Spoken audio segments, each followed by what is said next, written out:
And so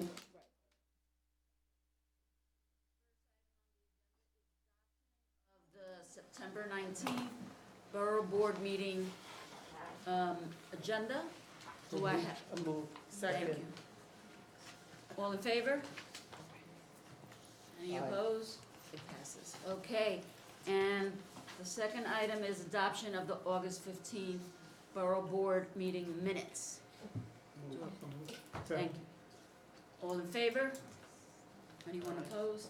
Okay, any changes, any, nope, okay, great. So Erin Drinkwater's already here.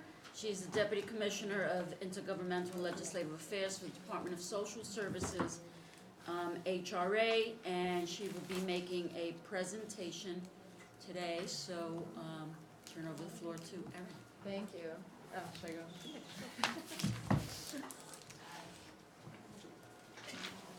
Thank you all. Last week at the Borough Budget Consultations, we discussed the fact that the United States Department of Agriculture issued a proposed rule related to the revision of categorical eligibility relating to SNAP. New York City will be submitting a comment. We're very concerned about these proposed rules and the impact that it would have on New York City and those receiving SNAP and those who would be eligible for SNAP. Basically, our comment lays out our legal concerns, our concerns specifically relating to the fact that under the reauthorization of the Farm Act, many of these proposals were considered and were rejected by Congress. And now the executive branch is choosing to use its rulemaking authority to subvert what Congress essentially passed in the reauthorization of the Farm Bill. I would be happy to share the New York City comment with the Borough President's office, and so that way they can distribute it to your offices. I apologize that it's not complete yet. It's going through its final approval processes right now. But in short, the proposed rule would dramatically change the long-standing rules for SNAP eligibility in such a way that it would increase food insecurity, mostly for working-class families and vulnerable populations who are living on fixed incomes. The proposed rule changes the way USDA defines benefits for categorical eligibility to mean ongoing and substantial benefits, and to limit the types of non-cash TANF benefits conferring categorical eligibility to those that focus on subsidized employment, work supports, and childcare. It would also require state agencies to inform FNS of all non-cash TANF benefits that confer categorical eligibility. Currently, under the rules, states have flexibility and are able to implement the SNAP benefit.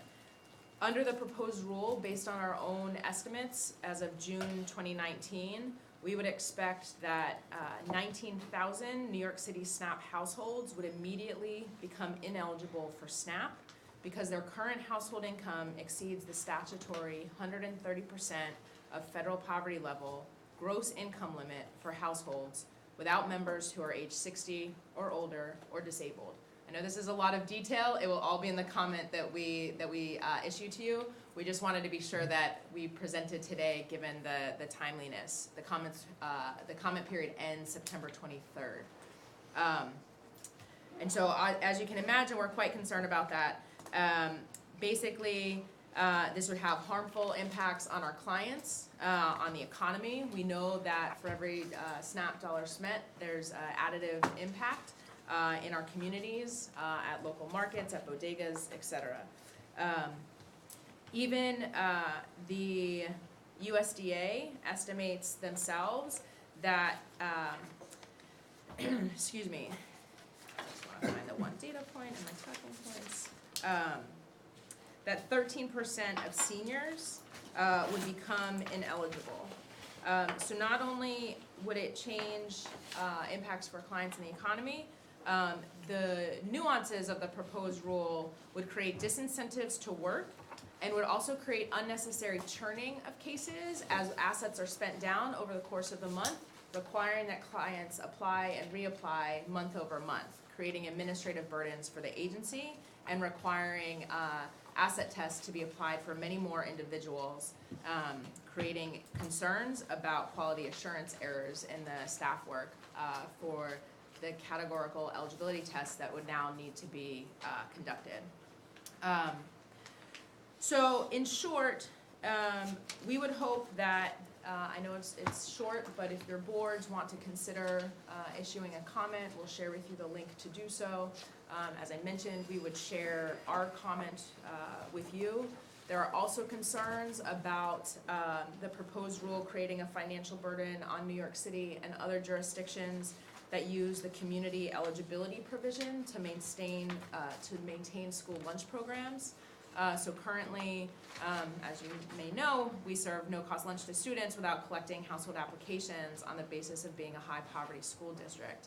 And any decline in families determined to be categorically eligible for the benefit will shift the cost of these school lunch programs to the city. So there are other sort of more broad-reaching impacts that this proposed rule would have outside of just the immediate individual who would no longer be eligible for receipt of the SNAP benefit. If you have any questions, I'm happy to answer them, and certainly share with you our comment once it's approved. Yeah, could you go over the comments on the categories again that are affected? So under the One by one, proposed, so I can write them down. sure, and it might be easier just when you get the document from us, it lays it out in there. But specifically the department, and in this instance is USDA, is to define benefits for categorical eligibility to mean ongoing and substantial benefits, and to limit the types of non-cash TANF benefits conferring categorical eligibility to those that focus on subsidized employment, work supports, and childcare. So subsidized employment, what's the Work other- supports and childcare, And what is work support, like unemployment? yes, And what was, and childcare? and childcare, So those are yes. the three? yes. Okay, and I think there were some other ones now, because of the 130% federal guideline. Is that being? Right, so there's the 130% federal poverty gross income limit for households without members who are age 60 or older or disabled.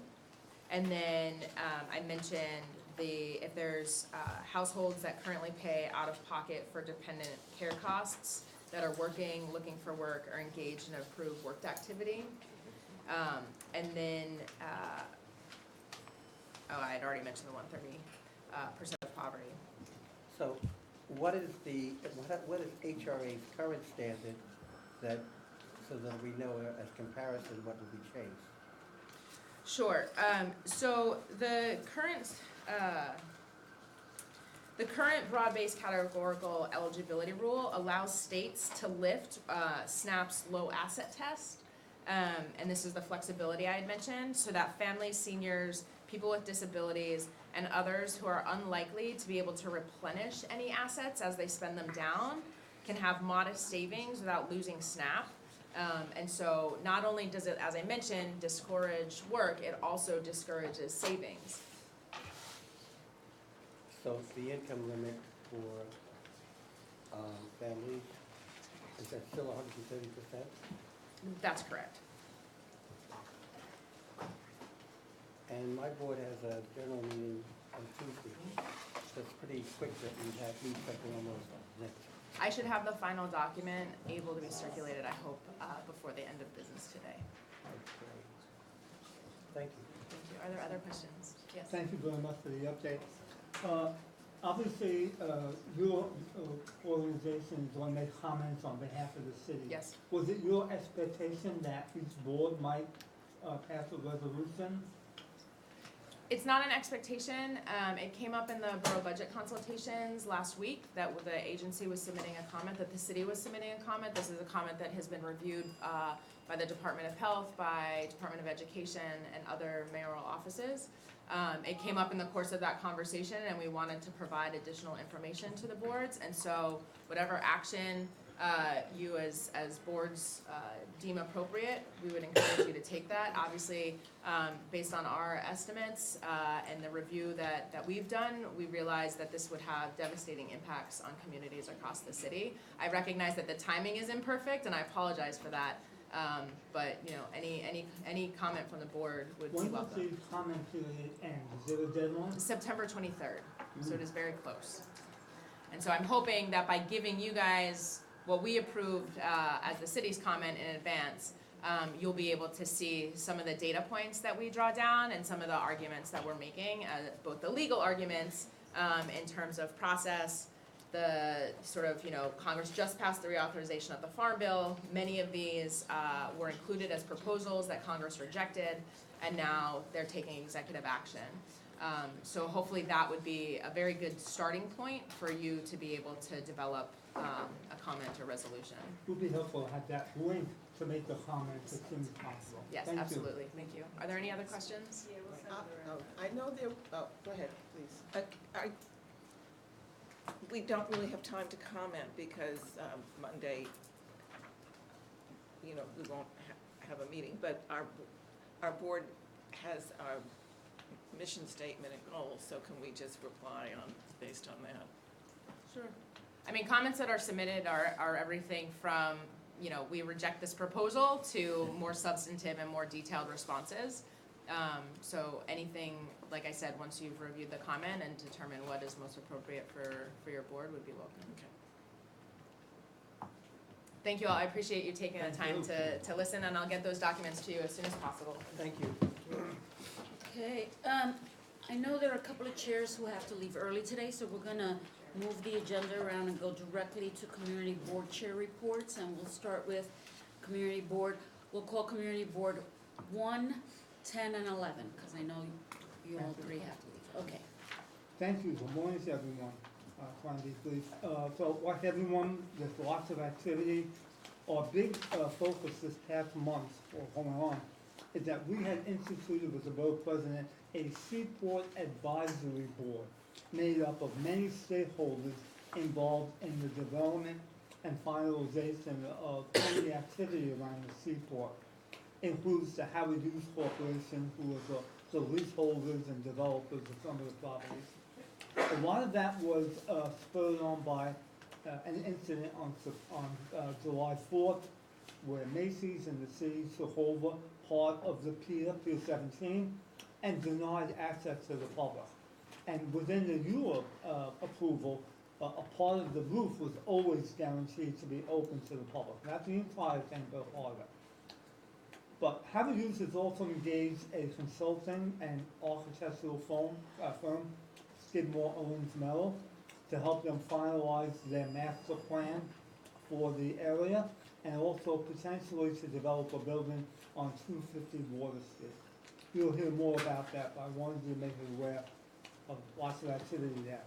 Kind of related to that, we've noticed that, I don't know what your experiences have been, EDC seems to be much more independent and less communicative to us.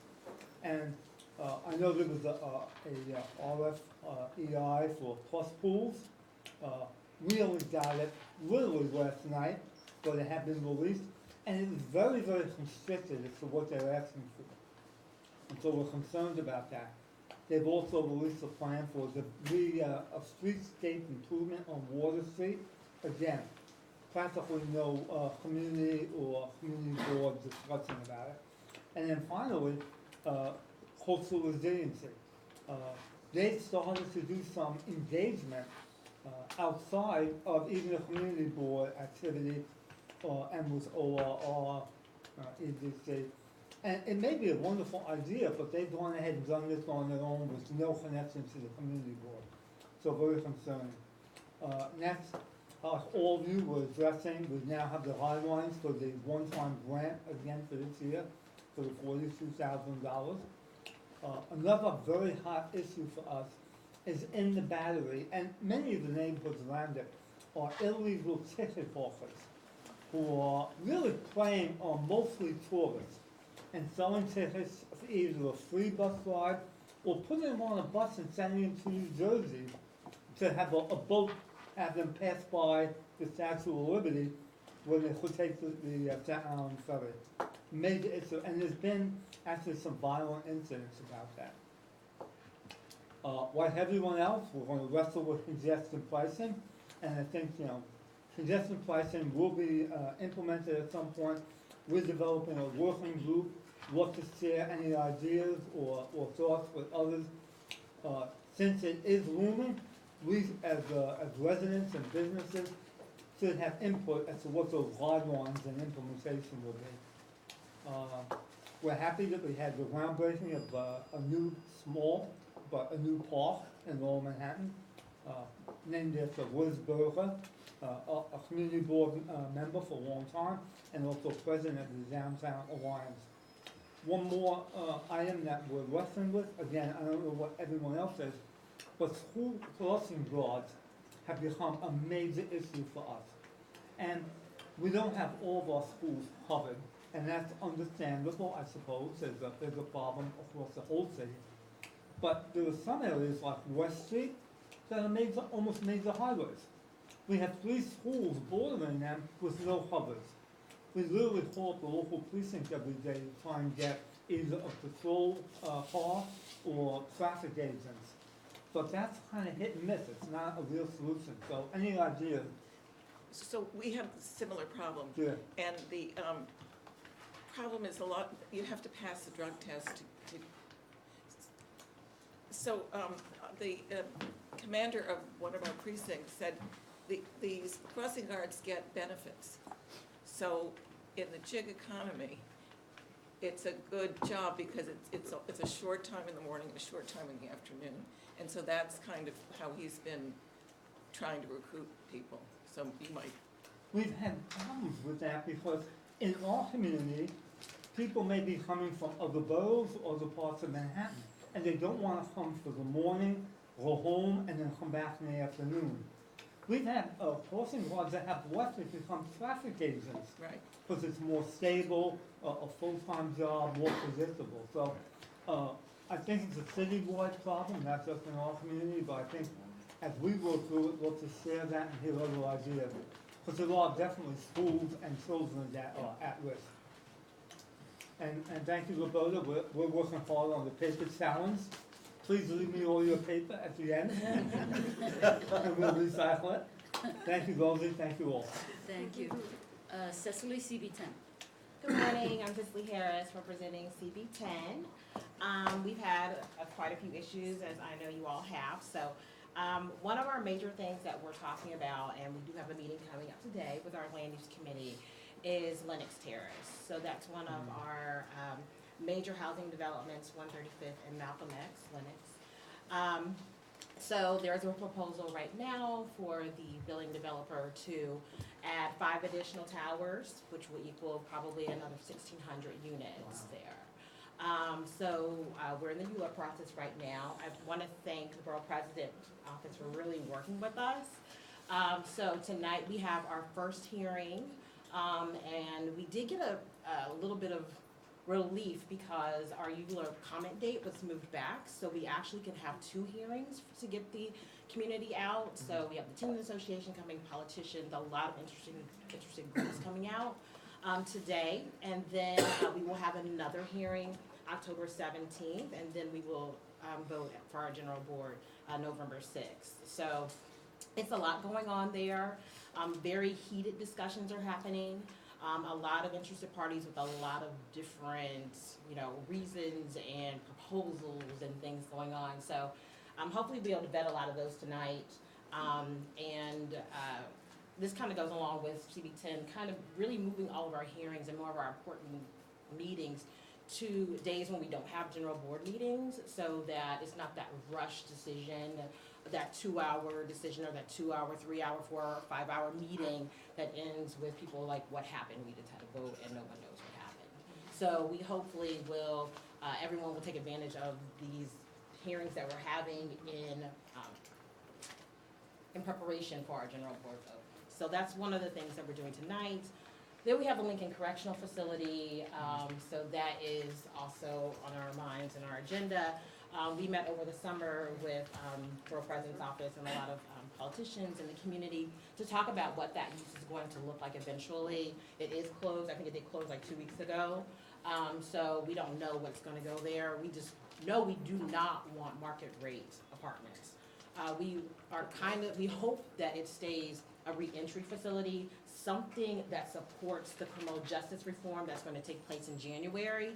So, we are, correlating with the Manhattan Borough President's Office and the politicians to do a town hall in November to talk about proposed use and what we all kind of want to get behind when that happens. I think the RFP is coming out in January, so we want to know kind of an idea of what we all kind of want to get behind for Lincoln Correctional Facility. We are working now addressing some issues that we're having on 125th and Malcolm X Boulevard. There's been an increase in violence and muggings in that area, so we just want to look at what that is, and if that is feeding into the substance mental health issue that we are having right now on 124th Street and Lenox Avenue. So I've been working with CB9, hopefully we continue working together, Barry, on substance abuse issues, and NILSA as well in Upper Manhattan. So that's kind of a newer issue for us that is making it more of an urgent issue that we all probably need to talk about. So we're looking at that, especially working with the 125th Street bid. And we're doing active shooter training in November. At our first meeting, we had a little bit of an incident. So there was a community member that got kind of out of control, and we had threats of exposing themselves and violence. And Ben Kalos was actually there that night to do a presentation. So there a lot of things happened, but what that did was started a lot of people's minds rolling about questions. Even though we do have security that checks folks and they go to a magnetometer before they come up, a lot of people didn't know if that person had a weapon or what was going to happen, and there was threats of violence. So we are having an active shooter training and trying to see if we can get maybe just the neighborhood officers or community affairs to sit in on some of our general body meetings going forward, just so that the constituents feel safe and the board members feel safe. Who's the training on that? Beg your pardon? Who's going to do the training for that? We had, I think Officer Harrison came, yeah. NYPD? It is NYPD. Thank you. And I think we do have a community organization partnering with them as well. So I can give you the information on that if you want that.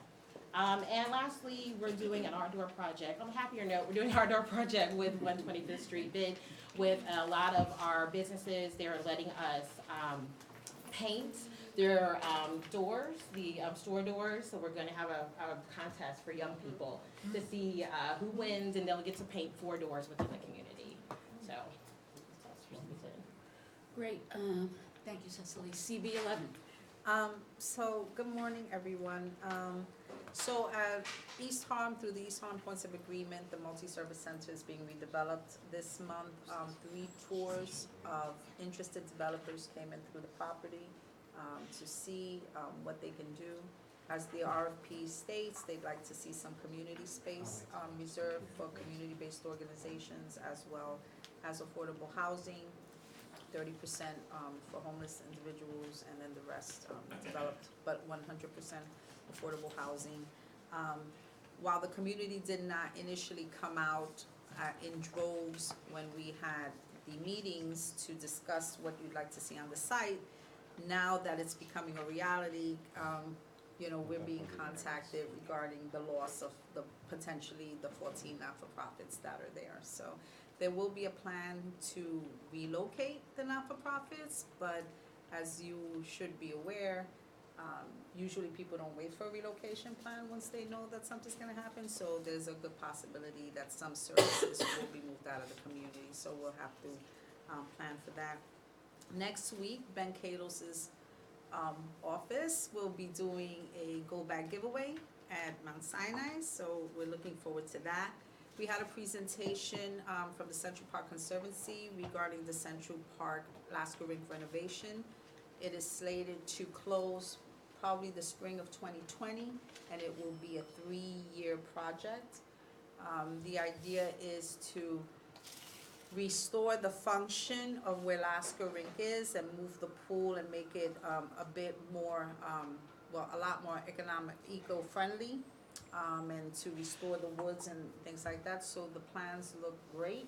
They're gonna be a lot of money, and I think the New York Times had an article on it. I believe it was yesterday. Yes. The Harlem, the 125th Street Task Force on the east side met regarding the concerns on 125th, and I also mentioned that it's obviously going all the way up, and I mentioned that it's affecting the bid. The concern is especially on 125th and 124th, a lot of the drug treatment programs and a lot of, we're seeing the area that's less sanitized, businesses, having, just people congregate. So that's an ongoing discussion that we're talking about, and especially the needles, a whole bunch of discarded needles, and how do we work on that, and the state being more judicious in how they give out an RFP, that if you're giving an RFP for a needle exchange program, that you also give money for the collection of needles, which they seem to forget that piece.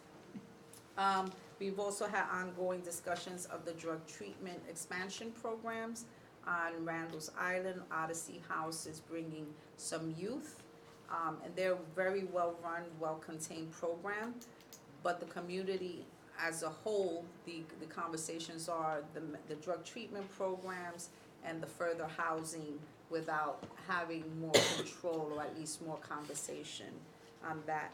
On October 5th, the Marion Sims Committee will be meeting to do an artist selection for the replacement of the J. Marion Sims statue. A panel has been appointed from the city that will select the artist. Tomorrow, there will be a public charge forum at 125th Street.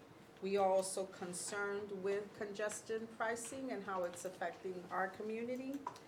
And next week, there will be we have a diversion center as a pilot program on 116, and there will be a job fair for those jobs. Okay, Thank you. thank you. CB2, we're gonna go back in numerical order, CB2. So we're continuing to wait for the Envision Soho NoHo process report, which, if people remember, was regarding the discussion of the underlying zoning in Soho and NoHo. There's a lot of interest in that, and we will see where we will proceed to once we receive the report. It's another issue which I'm not sure if other community boards may or may not face, but we have a pending application for a brewery within our community board which has an outdoor beer garden.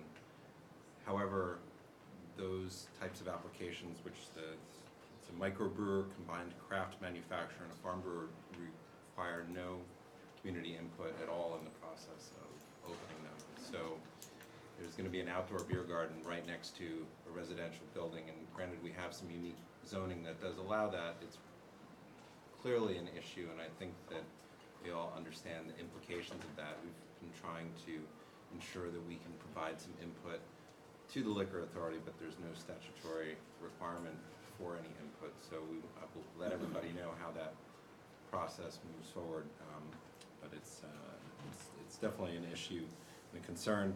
Another, we've been seeing over the summer in particular a significant increase in the number of street activity permits for partial sidewalk closures and curb lane closures, and most of these are for lines in front of stores and pop-up events and other things along those lines. And it's created a lot of distress within the community because of the quality of life impacts. And I'm not sure if this is something other people are seeing, but it certainly seems to be a new trend. And there's a lot of question as to whether or not closing the sidewalks every other week or every month should be part of a business model as far as their interactions with the community. It's sort of something we've struggled with a bit as far as taking a position, because we do look at each of the applications individually, but at the same time, when they just keep coming back and and all over the, and this is particularly in Soho and a concentrated area, it becomes a little bit difficult to look at them on their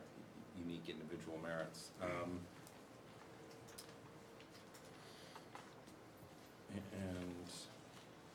on a positive note, we're continuing to engage with the Hudson River Park Trust in the design of the Gansevoort Peninsula, which I don't know if people are familiar with. It's actually a peninsula as opposed to a pier within Hudson River Park that is between 14th and Gansworth Street roughly, I think, are the boundaries, and it's been pretty exciting.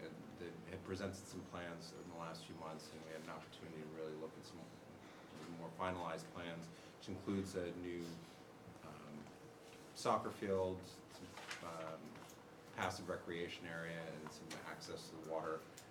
It's been an interesting process, but I think that it's turned out pretty well for the most part, and we'll leave it at that. Okay, CB3. Good morning, everyone. My name is Michael Marino. I'm the second vice chair, duly elected, and Alicia, our chair, now that she's back in school, is not able to make these meetings, so I'm attending on her behalf. But really the biggest thing that we've been dealing with for quite some time now is the East Coast Resiliency Project.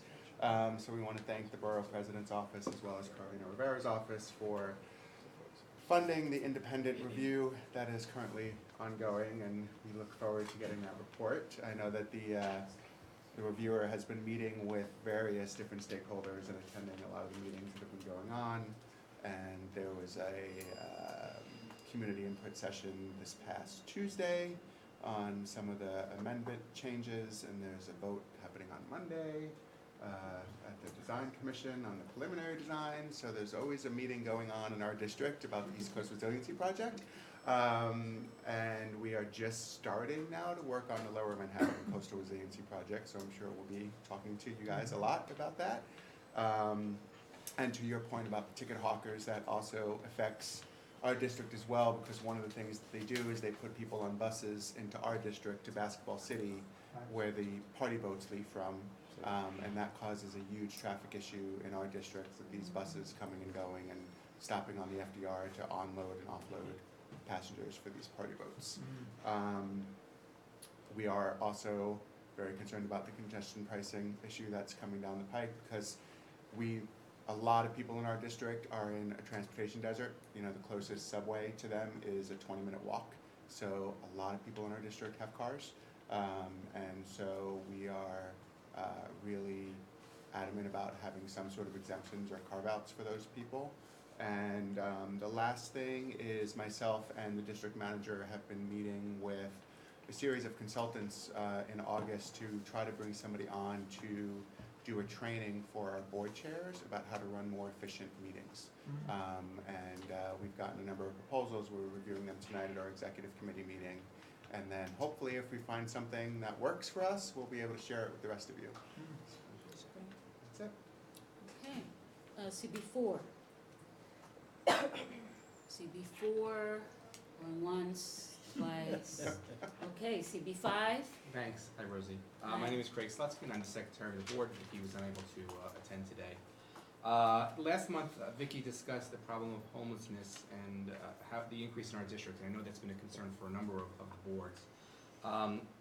Vicky and then the chair and vice chair of our city services and committee met with our bids, and they're very concerned as well. We're starting a task force to deal with the problem. And what we're first zeroing out on is a small part of the problem, which is where the homeless people are camping. So phone booths and sidewalk sheds.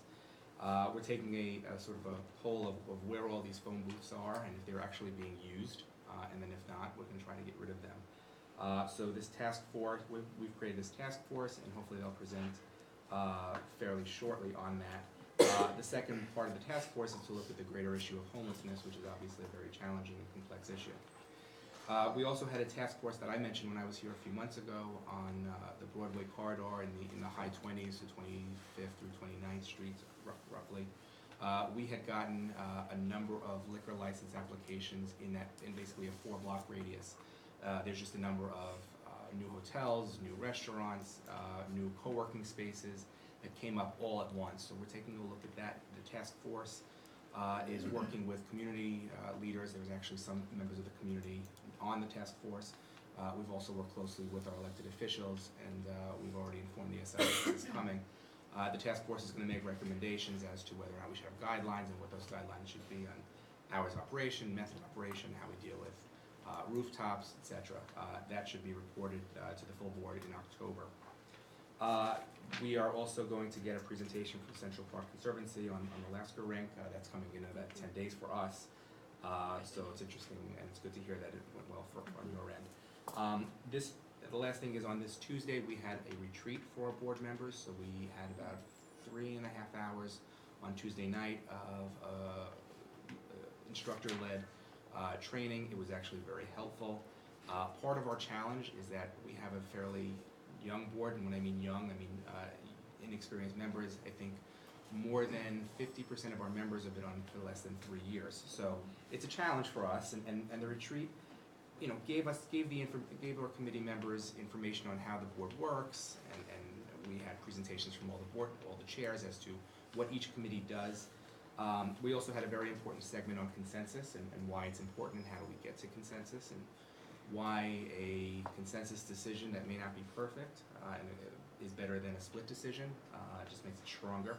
We also had brainstorming sessions to discuss thoughts and suggestions on topics that were important to board members. So how do we go paperless, technology, mentoring of newer members, and that was very helpful.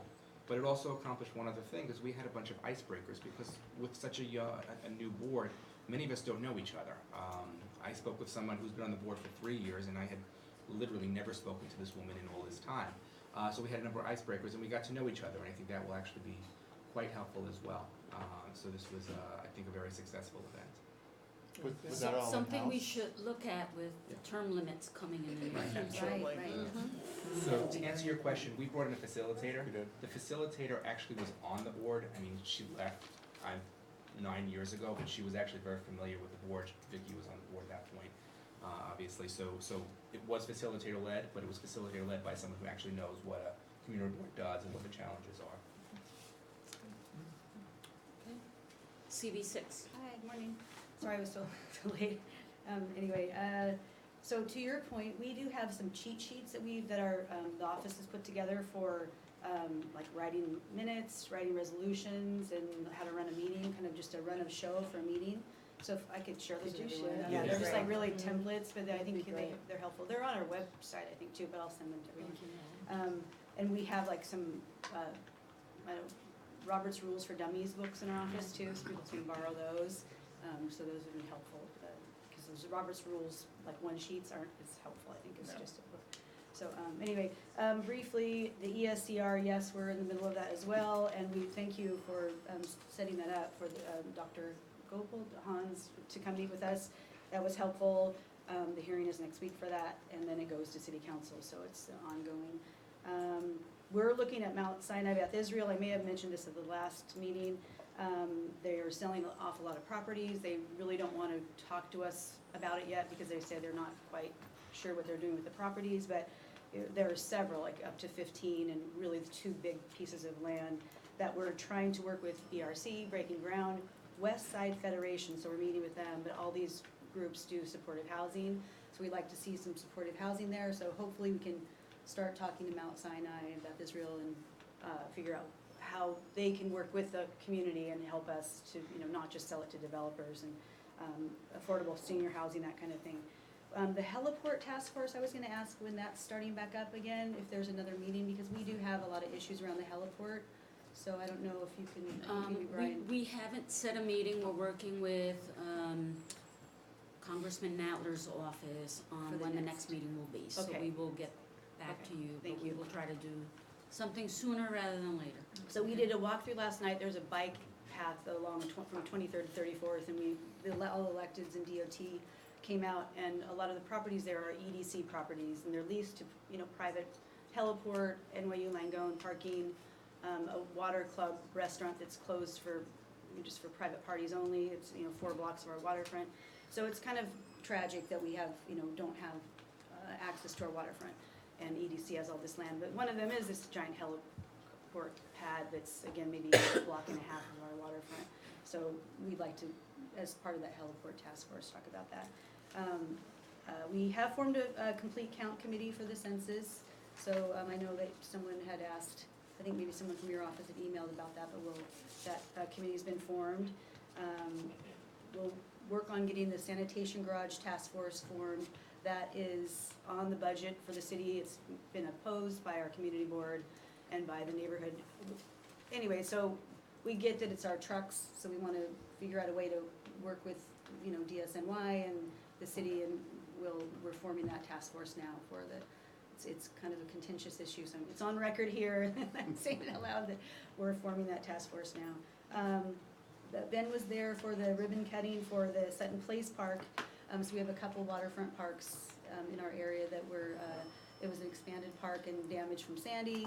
We have another park that's hopefully opening soon that, we keep putting pressure on parks to just finish the work. It's open but not quite complete.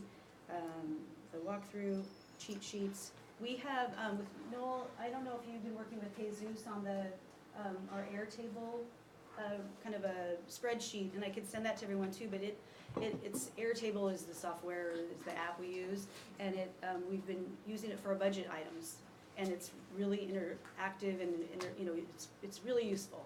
And we've been using that just in the last month for budget planning needs, and also for resolutions, and tracking resolutions. So I could send that to everyone if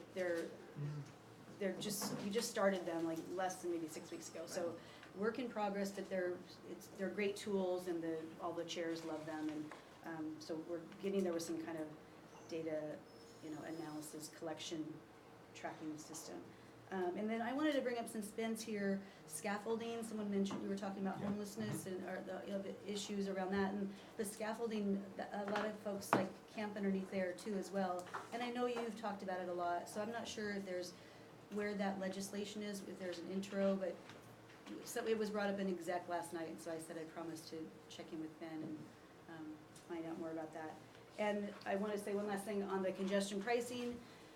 We should all be asking for improved transit, and that's really what we should be asking for, rather than, you know, exemptions. I mean, I get it, but we have that on our list to do, and really push hard for improved transit, and we're in the middle of it, so we'll be hit, but I think improved transit is the answer. So that's it. Thank you. So, we're scheduled for the DCP presentation now at 9:30. So what I'm gonna do is, and actually our agenda does show that there's a break between the reports. So we'll get back and finish CB 7 through 12, what's remaining of those boards. And now I'm gonna turn over the floor to, May I jump in before DCP? excuse me? May I jump in before DCP? Ben, you better keep it short. Do my best. I just want to thank DCP. So first thing that I want to make sure everyone gets an invitation to, we're working with the Manhattan Borough President's Office on legislation that would provide notice to the community boards within 5 days of the transfer of development rights. Whenever they're recorded with the city, within 5 days they would have to tell the community board, the council member, the borough president, and the speaker. That hearing will be on September 26th, 10 a.m., City Hall chambers. Bring a laptop, bring work, bring anything. It is hurry up and wait. You have to show up, you have to sign in, and sometimes the hearings go quickly, sometimes they don't. But please come, and if you haven't already, I hope there is time for you to pass a resolution on point so that you can testify. On Monday, the 23rd, we are doing a hearing on providing retirement security to private sector employees. Most of the workforce in New York City does not have access to a retirement plan through their employer. If you watch John Oliver, many retirement plan programs actually cost more for people to participate in than they will generate in savings. So we're doing a rally with Mayor de Blasio at 9:30 at City Hall, followed by a hearing at 10:30 at the City Hall chamber on Monday. We had a hearing yesterday on the tenant screening and the fact that many people, if you've ever been to housing court, end up on a list of renters that folks do not rent to. That's called a blacklist. So we have legislation that would make that a human right. It was heard yesterday. If you're interested in adding your voice to it, you have 48 hours left. We also are trying to establish an Office of Food Policy to take on hunger throughout the city. On the issue of homelessness, there are elected officials who have literally lost their jobs over trying to provide services for the homeless, one of our colleagues in Queens. And in the East Side, I want to thank CB11 and CB8 and CB6 because it's very different. We actually welcomed supportive housing to the neighborhood for formerly homeless families, and every single person was there And I want to thank CBH Chair Alita for being there, as well as so many other people from the community. As mentioned, we have new parks in the district. We have the Sutton Place Park, which we were able to reopen after 80 years of it not being with the community as a whole. Also, we had Sutton Tennis, which is an acre and a quarter of land that had previously been private. You had to pay $200 an hour during peak time if you wanted to play tennis. Now we've negotiated a third of the time will be $10 an hour, so early morning, mid-afternoon, and late evening. The borough president has in her newsletter, we have in our newsletter, the charter revision. There's 5 questions. If you'll have me or the borough president, we would love to come by and talk about it. You can ask any of the boards that I've already been to. I'm not advocating. I'm literally just talking about what's on it. The borough president was there to testify on every single item in the charter, as was I, so it's something we both care about. We've been waiting for a while for the summer to hear back on voids in commercial business districts. And those, that's CB1 through 5 with a little bit of CB6 and CB8. And so please mark your calendars, be ready. It is possible that, given that this is a similar speed as last time, that any day now, city planning might say it's certified and you might have 30 days. So please have October available, and I will be happy to stop by. And then on the last topic of sidewalk sheds, we have 2 bills on sidewalk sheds. One is to end self-certification, which would prevent these sidewalk sheds hopefully from falling on people and injuring or killing them. The other one is just to get the sidewalk sheds down. We've met with a panel of experts, and we're currently working on legislation that would deal with some of the times that sidewalk sheds go up and the building looks fine. There's something called SWARP, Safe with Repair and Maintenance. And basically what had happened is people would go and they would get a safe with repair and maintenance, and then the following year they would get it and they would get it. So the city decided as a rule, you couldn't get safe with repair and maintenance twice. And so this is the equivalent of you go to the dentist says, that's not a cavity quite yet. It's gonna be a watch. I have a bunch of those. And then the following dental appointment, the dentist says, oh, that's still a watch. You're doing a good job. But instead of saying, come back next time, we're gonna give you a root canal because that's what the law is. So we're trying to change that. We're open to any ideas folks have.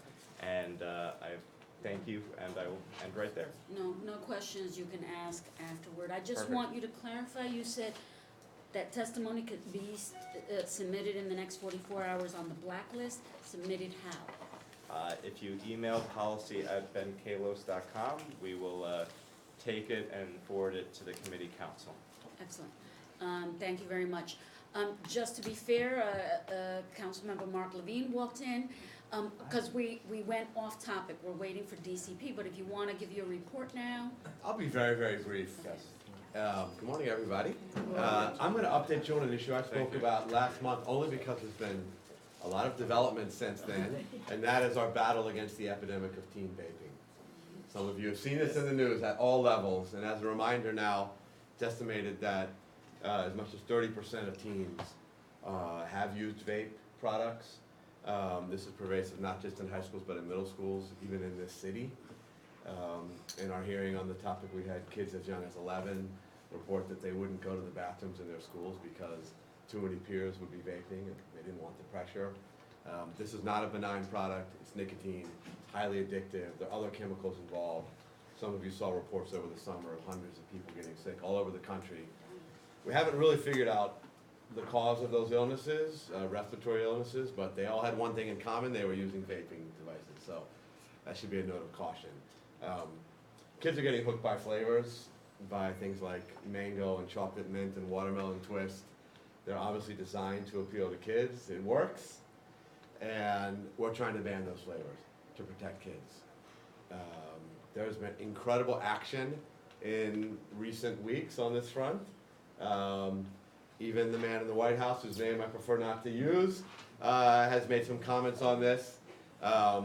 Pretty much everything he says is a lie, so we don't assume anything will happen at the federal level until it does. And in fact, this FDA has repeatedly gone up to the line of regulating and reining in vaping products and is chosen not to do that. A more real development is at the state level, where Governor Cuomo used his executive authority to enact a 90-day ban on most of the flavors that are harming kids. And this is definitely a welcome step. It's a 90-day reprieve. It's not permanent. It also excludes the one flavor which has really been a battleground in this debate, which is menthol, which will remain on the market in New York under this current executive order, and it is extremely popular with kids because unlike tobacco flavor, it goes down smooth.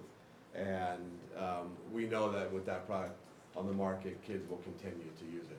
So we're pushing forward our bill in the council that would be a permanent solution, because 90 days is not enough, and would also cover all the flavors that are hooking kids.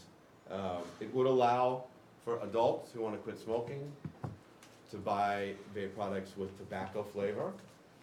We leave that on the market because for some people this is an important option, but it removes all the kind of fruity, candy-ish, minty flavors that are hooking kids. We're pushing very, very hard on this bill. Speaker Johnson has come out in support of it. We're now at about half the council signing on as co-sponsors, and we want action soon on this. So anything you can do to help build the public support on this as community board leaders is welcome. I've spoken to several of your boards and some of your health committees on this topic already, and it generally gets a lot of support out in the community, but having the board speak out on this remains incredibly helpful. That's it, thank you. Thank you. So I'm gonna have DCP come back up, but I'm just going to, because we've taken some stuff out of order. After the DCP presentation, we will go back to the community board chair reports, boards 7 through 12, and then we'll do the borough president's report, and then the representatives from the council members who are here could then give their reports. So DCP, please come on. Thank you. Good morning. I'd like to start by thanking the Borough President's Office for inviting us here today. My name is Sarah Goldwyn. I'm the Director of the Planning Coordination Team at City Planning. We're here today to present two updates on tools for community boards for online engagement. The first will be focused on your community district priorities related to the community district needs and budget priorities process. And the second presentation will be delivered by David Parrish, our Director of Fiscal Affairs and Business Improvements. So I'm joined here today by Jorge Hernandez from my team, who many of you work with routinely as part of this process. He's the program manager for this area of work, as well as Chris Pollock, who's new to the planning coordination team and has been engaged with a lot of outreach to provide boards with support in using our new online platform. I'd also acknowledge Lester Siegel's here from OMB, who we worked very closely with in engaging in this process.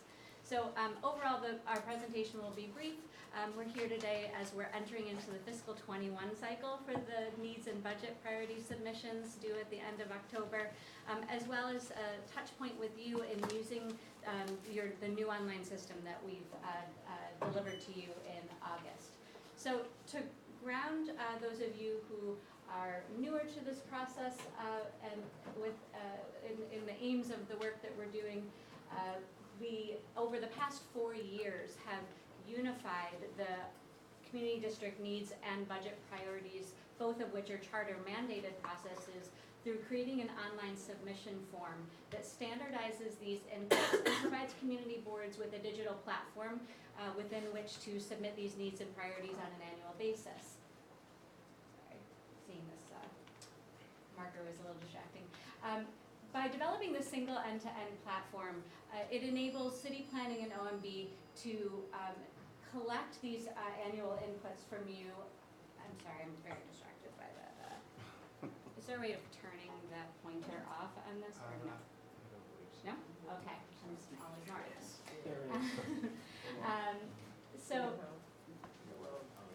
Thank you.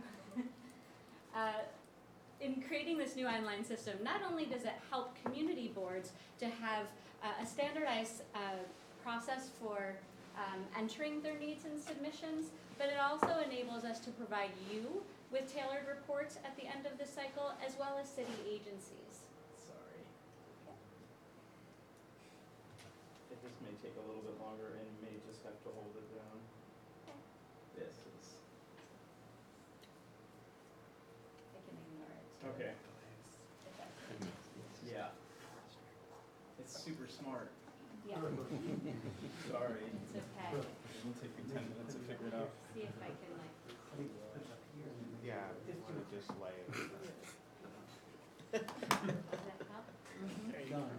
Okay, I'll just need to click through the presentation though. Maybe I can do that. Okay, we can work together. So which one is it now? Just to the right, Okay. right there. I'll let you Okay. know. Thank you, teamwork. So it's through this new online form that we launched about 4 years ago that we are now able to provide you with tailored reports at the end of the cycle for using with agencies and engaging and planning discussions around your needs and priorities.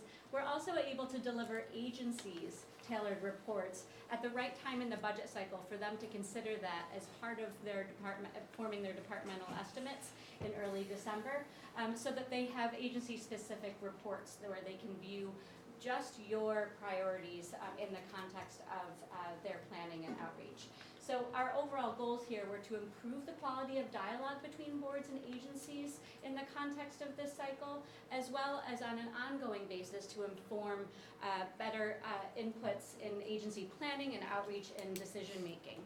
And I'll be happy today also to share with you some of the feedback we've heard from agencies over this past cycle in their use of these reports for engaging with community boards. And again, one of the overall aims here is to increase trust between communities and government in the context of planning and budgeting. Okay, so moving on. Following your submissions, we engage in an extensive outreach with senior leaders in government, including the mayor's office, mayoral offices, as well as senior-most leaders in city agencies. We also do ongoing outreach with community boards. We meet with chairs and district managers as part of sessions like these, and also upon invitation to review findings at a borough and citywide level. So you can see on the left-hand side of the page here, we've listed some of the leaders in City Hall that we've met with over these past 6 months, as well as senior leaders from the what we call top 10 agencies receiving the lion's share of the budget requests from both Manhattan as well as community boards citywide. So what we've heard from them in the context of this outreach is that receiving these reports in a well-organized, clear fashion at the right time in their budget process helps them in their community engagement with you, and also as direct inputs into their planning and budgeting work. So they have these as a reference, as one of the many inputs that they use for engaging with communities. It also, they've begun to see the improved clarity in terms of the way that community boards are articulating their needs and budget priorities, and the enhanced register, where we've gone to lengths with OMB to encourage agencies to give greater specificity within their responses, and encouraging community boards to provide better contextualized information through this process, has overall improved the quality of the dialogue. So moving on, I have a few slides here just showing you what we are able to do in aggregate with the data that you provide through the system. One of the questions we ask all community boards is, what are your top 3 most pressing issues when you're stepping back and things globally for the fiscal year ahead? So for fiscal 20, the top 3 most pressing issues identified by Manhattan community boards were affordable housing, schools, and parks. And what you also can see, and we're able to do through the analysis here, is to see changes over time. So, for example, for affordable housing, this year, 11 community boards identified affordable housing as the most pressing issue, where last year it was 10, and you can see shifts throughout the other issues that are identified. And we understand that there are topics and issues related to each of these areas that are priorities for community boards, but this is sort of a high-level view that helps agencies and senior leaders to see what is most pressing top of mind for boards.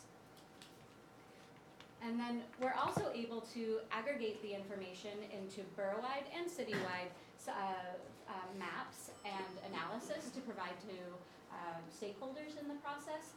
This slide shows an example of where we've mapped the most important issues identified by community districts, for community districts by community boards in both fiscal 19 and fiscal 20.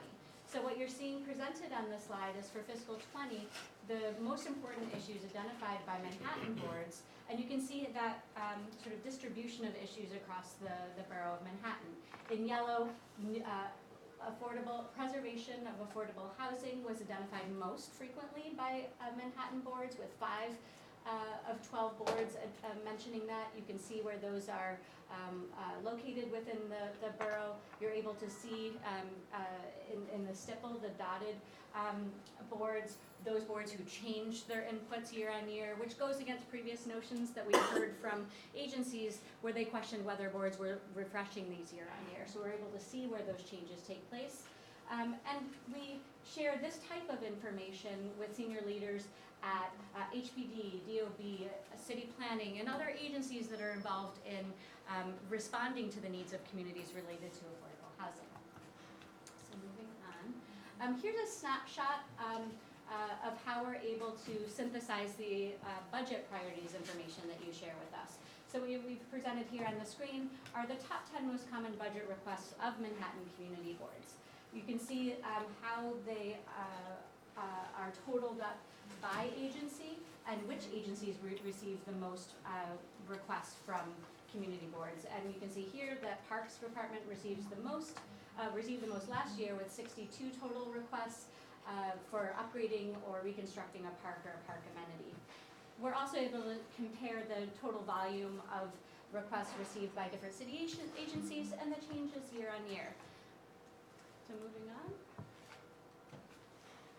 We've also engaged with you all to encourage greater specificity and clarity in your preparation of your budget requests, and your focus on the prioritization of these requests, so that when city agencies are considering these, they're able to see how you're prioritizing these in the context of all of your asks for city investment. So here's an example that we've used here, where the explanation includes both contextual data and information describing the need, and the responsible agency that the request is going to, which in this case was SBS, which is another point of feedback for all of you. When we've engaged with SBS over the last year, they directly use these inputs by distributing them to their planning teams and using them to help to inform where they are focusing their RFP initiatives for investment in communities for programs such as their storefront revitalization programs. And then one slide back. Thank you. In terms of agency responses, and this is something we've heard loudly and clearly from you, that in some years has been lacking in terms of the clarity and responsiveness, where the frustrations have been that some agencies just say, see us for more information, and without providing any context or contact information for their response. As we focused on standardizing inputs across the process, we've also really clarified the categories in which agencies use and the required information that they deliver to you as part of their responses. So as part of the enhanced register that gets published by OMB in January, agencies are required to give both a high-level response as well as an according response category that's intended to give you a sort of additional level of clarity. And we've encouraged agencies to use additional comments. So here they can describe for you in greater detail either more information about why they are or are not funding this initiative, as well as how it may be accommodated within the current or future work programs of their agencies. So next I'll briefly touch on some key upcoming milestones related to this process. You all are well aware that since launching our new online platform last month, community boards across the city are now engaged in both borough budget consultations, refocusing on budget priorities in the context of the upcoming cycle, and are focusing on updating and refreshing their needs and budget priorities through our new online submission form. Over the course of September and October, boards will hold public meetings to review these priorities and vote on the budget priorities, all of which will be embedded within your responses within the new online form, your submissions being due at the end of October, October 31st to be specific.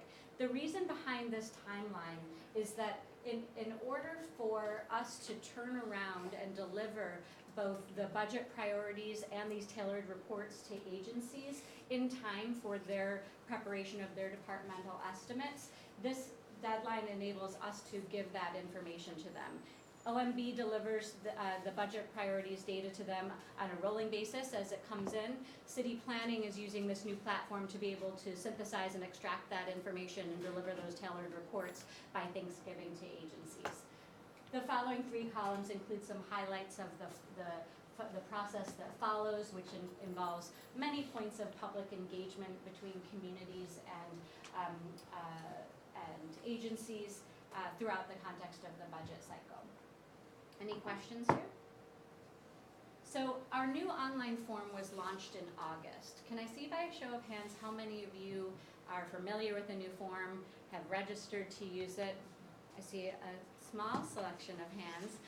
I know that in many cases, district managers have taken the lead in doing the online registering. Our team has been on the phone daily to follow up with all 59 boards to ensure that you have registered within the new system and to inquire whether you need any support in using the new system. The structure of the new system is exactly the same as the previous online form. We focused on upgrading the system in a new website that's more user-friendly and enables you to work more inclusively within your boards to share drafts of your planning needs and also to do your budget prioritization in a quick, easy drag and drop way. So we're here today to answer any questions you might have about your initial use and to let you know that we're here and our team is here. Jorge and Chris are available for online calls or in-person meetings to the extent your board needs any support in fulfilling these obligations in the course of the upcoming months. So what I've included here also is a note that we've embedded key resources within the new online platform, a user manual, as well as a budget request guide. One of the single most advances within this process was standardizing the list of budget requests that are available to community boards and asking the city. We've worked with city agencies to develop an aggregated list of over 300 budget requests, essentially which provide the menu to you of what you can ask city agencies for in terms of programs and services that they deliver. We refresh that every year with agencies. It's included in the form as well as that user manual. We also provided those via email and attachments as part of the distribution of the notice of the new online platform. Can I answer any questions related to the platform itself or the broader process? Yes. I just want to compliment Jorge. It's been very helpful to us when we've had problems. Last year, I think for the first time, we actually, when we got our answers back from the agencies, we went through with each committee and replied to their replies, but we never got further information. A lot of it was just that they didn't have the information or they weren't doing anything. So we didn't find the process it wasn't really engaging or helpful. There's a gap in the feedback loop between your board and the agencies? Did you not have did you feel like you didn't get to the right point of contact within the agency, or you reached the right person and they Well, weren't? you sent us a form, and it was hard for us to use it, and I'm sure every board had the same problem. And so we were supposed to reply within certain boxes. So it was like it's like an Excel spreadsheet, and it was really hard to use. So I don't know if you've done such a good job with the new format, maybe you could do something when we get the replies back that it When makes you get the it's replies. easier for us to respond in it. You know, it was very hard. We were able to figure out what we wanted to say, but it was hard to input. Okay. It sounds like you might be referring to the budget priorities and perhaps a Yes. spreadsheet used for that Yes, portion of the yes. process. We may be able to follow up with you offline to make sure that that feedback gets to OMB, and then we work together to make sure that that works for you. Yeah, that would be a Because big this, help. all of this is toward the aim of giving you a tool that helps to support better communication Yeah, with exactly. agencies. So let's work together to make sure you have that going into this year's cycle. Yes. A follow-up question to that. You asked Roberta, does she not feel like she's getting to the right person? How do we know who the right person is? It's a good question. We do a great deal of engagement with agencies, and as part of that, that helps to clarify even for us who's doing what and who's responsible for which piece of this process. OMB also engages with agencies directly in terms of their points of contact related to budgeting. So to the extent that there are any questions about how to reach the right people and who the right people are, we're happy to help engage with you and provide support for sharing the contact information that we have as part of the process. I think that's a missing link. What was that? I think that's a missing link Okay. that we have to hold and kind of navigate around it. Yep, glad to talk about that more as a follow-up as well. Any other questions? So on our end, what you can expect from us is continued follow-up by our team, especially to those boards who have not yet logged on to the new system. We're very mindful that we're roughly 6 weeks away from these being due, and there are a handful of Manhattan boards that have not even logged on yet. So you'll be hearing from Chris and Jorge to make sure that you have the information that you need for that login, as well as providing any support that you or your district managers might need for fulfilling this. The aim with the new online platform is to really make it more nimble and so that more folks within community boards can input information into it, and it doesn't all need to happen through one person. Multiple users can sign in. So please see us with any questions that you might have about this to help to complete your submissions. Yes? Just two things. One, huge fan of the POP app that you built, the population finder. So just for the community boards, when you have an elected official and another agency like HPD saying, oh, this housing is gonna be affordable, you can hop on POP and see the census tract where that building is going in, and it will tell you what the rents are, what the incomes are for that, and then you can say to them, hey, how come your affordable housing is above the market on the block? And they love that so much. I don't know what to tell you about how much. They might even dissolve your committee. The second piece is, as a council member, we usually get the reports from it. Is there an opportunity to, it seems like it's already built, but you're also pretty agile with your team. Is there a view for council members so that we can take their priorities with us into budget negotiations at the city council? All of the community district reports are available through our community district profiles platform on the Department of City Planning's website. I appreciate that that plug you just gave about using data to inform these inputs, as well as the population fact finder. Our team maintains the community district profiles, which are robust sets of community district level data that provides key indicators that help to give community boards data at their fingertips to help substantiate their needs and priorities. Within that, each of the community district level reports that are provided through the system are available there. But we'd also be happy to engage with you offline with any other questions. Yeah, just as a follow-up to that, in terms of the timing, it's not until the preliminary budget is released, but our document, the Register of Community Board Budget Requests with the agency responses, is published not only by community board within borough and by agency, by council district as well. We have an interface of the community boards within the council district, and each of the 51 council district offices have their council district register emailed to them a day or two after the release of the preliminary budget. Perfect, and if you want to come by the council, we'd love to have you. Thank you. So the next part of the presentation. There's a question from the. Oh, yeah. I just wanted to add on to Lester that when those registers are published, there's a list of all of the contact people, the intergov contact people for each agency in the front of that register. Yes, Anthony, I didn't want to mention before, but there's 7 pages of agency contacts, approximately 37 different participating agencies, the contact person and the contact information within the front of the document. Thank you. Okay. Great. Any more questions? How does the general public find out what are the agency priorities that are listed within the form? Agency priorities.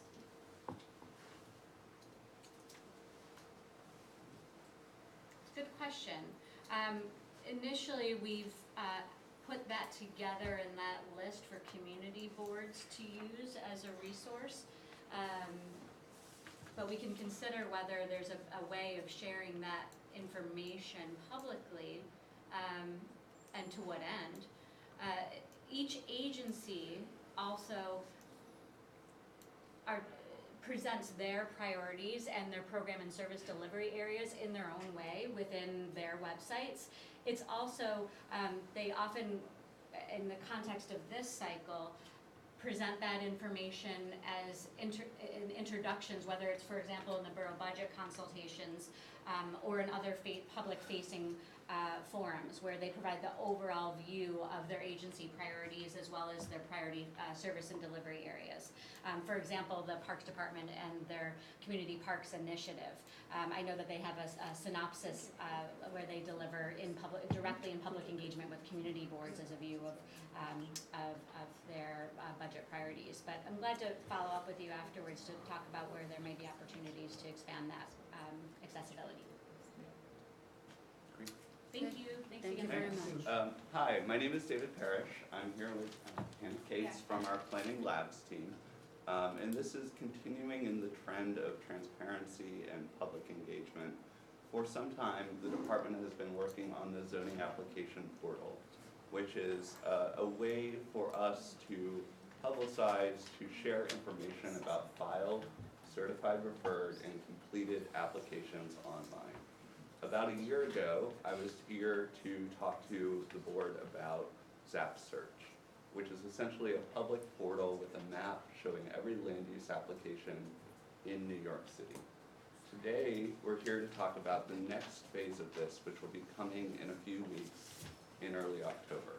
We're calling this the Land Use Participant Portal, and it is an authenticated portal, so folks would log into it for participants in the ULURP or Land Use Public Review process.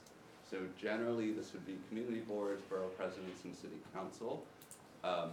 We expect the majority of our users to be the district managers that you work with, the borough president, land use staff, city council staff. This is our very first outreach meeting. We are working to schedule with the council right now. But as we go out, this is sort of a preview today to see what questions you have and what feedback you can give us at the moment. So our goals here are to improve the transparency of the overall process and to improve public participation. In this next phase, we hope to give you a portal that will allow you to track and manage projects that have been filed, certified, referred, or are in the public review process after community boards through an online portal. It will also give you the ability to submit public hearing recommendations online, which we then pledge to post on our website so that people can be involved and get involved in this process, and to submit recommendations online that we hope to make quickly available so that your voices are heard loudly and clearly in the review process. To do this, we received feedback from community boards. We've been engaging with them, and I want to give it to Hannah to talk about how that process has unfolded. Yeah, so my colleagues and I met with, I think we ended up meeting with 12 different district managers and some of their staff to better understand their process of reviewing these land use applications and